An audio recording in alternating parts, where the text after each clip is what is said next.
दीजिएगा हमको।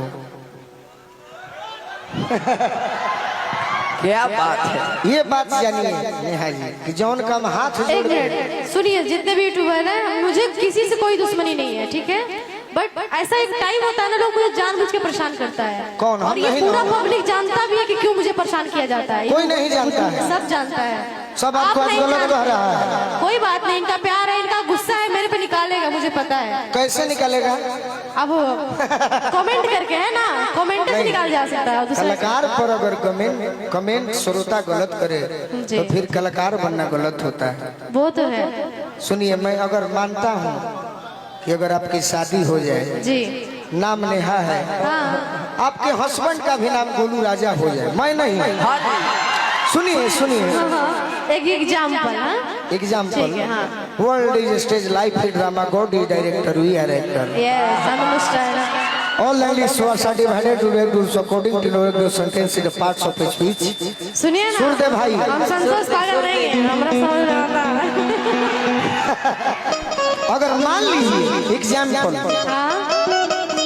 एक भरत शर्मा जी गाना गाए थे, आगे आगे बोलावे लगल, सामने आइए थोड़े, पब्लिक को भी दिखाई देगा ना।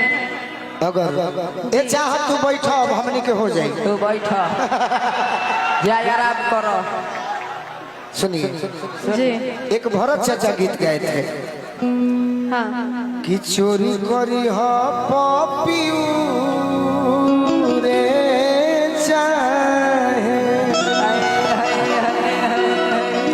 आप भी सुने हुए कल्पना जी का गीत जी, सुना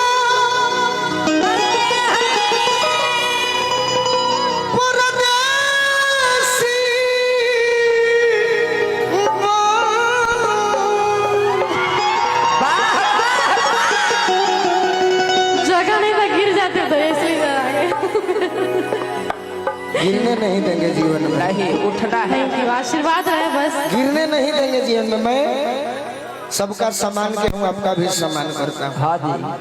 अरे हमसे नहीं ढीली देवरा तोड़ी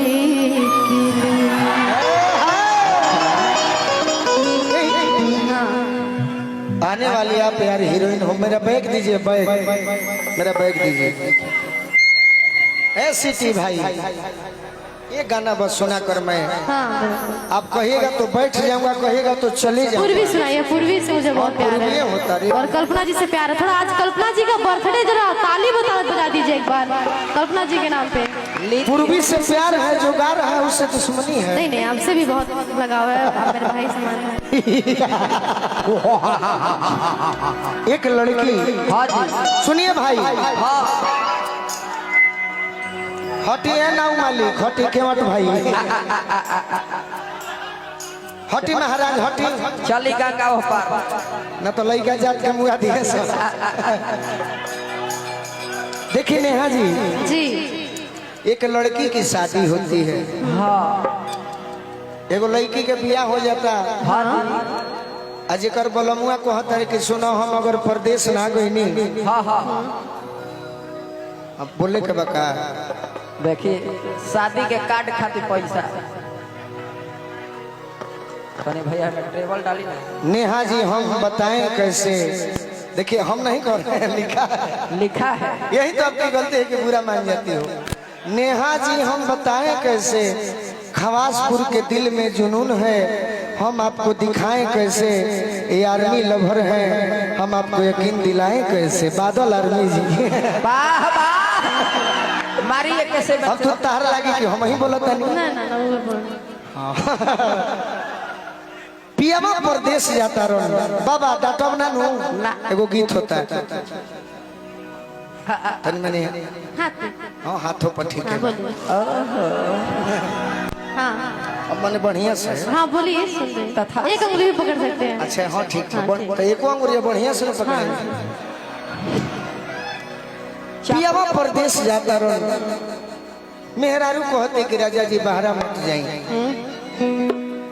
अब यदि बाहरा जाता नहीं, देखो काम करी पहले के हमने के घर परिवार के माई बहन जब बाहरा कमाए जाए जा, कहे भाई मुझे थोड़ा खांसी आ रहा है। अच्छा धैले रहो खांसी नहीं ठीक बा हम गमछी पकड़ अब लेब। गमछियो धैले रहो करेंट बा चापा तो पहले के माई बहिन जब लइका बाहर जा सो हाँ जी तो दही गुड़ खिया के जतरा बनावो सो का भाई गलती सही बात एगो मेहरारू कहते कि जब रउरा बाहर जाते बनी तो एगो काम करी का हो दीपू भाई ये हमारा मिलन रहा कि 100 रुपये हम रउरा के दिल चाहते नहीं यदि रउरा भी ढेर पैसा हुई तो रउरा मत स्वीकार करो अब प्यार से ले तो ले ली थैंक यू। दहिना हाथ ले जाला लेके कोई के देव हूँ देवे के अब गाड़ी मानो कहीं नहीं नहीं अभी आपको मेरे तरफ से कम ही है क्या? 50 रुपए।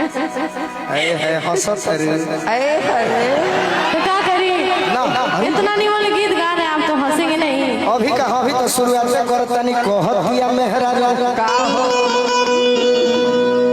कि जातनी बाहरा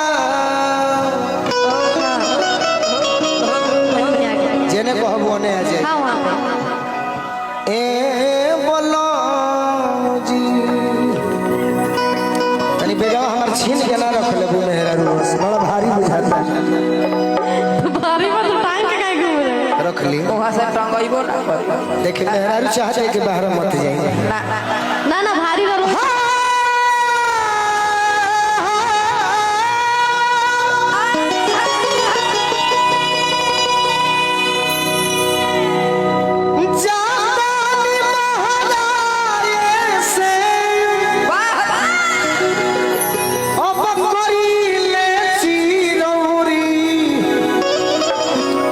हाँ नहीं हो रहा। रिक्वेस्ट विनती आराधना प्रार्थना प्रार्थना गुहार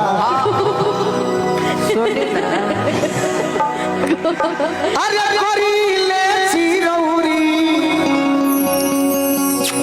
चुमाए गौरी ले ली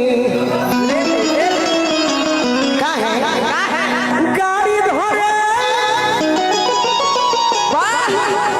अरे खाती जानी दौरी चुमाए गौरी गाड़ी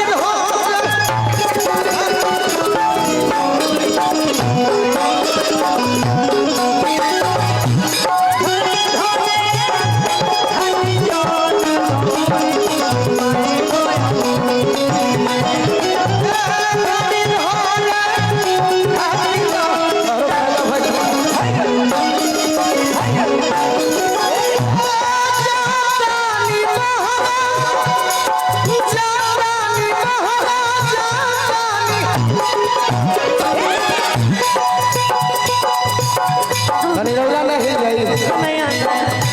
आता है सब लजाती हो अभी अब क्या बोले क्या बोले? रुक जाइए भाई आज ही जौन कहतिया माने के बा हाँ जी हाँ जी अभी अब क्या बोले क्या बोले तोहरा पैसा वही नहीं। अरे तो हम ऐसा कंपनी के मालिक है कि हमारो फायदा हुई तो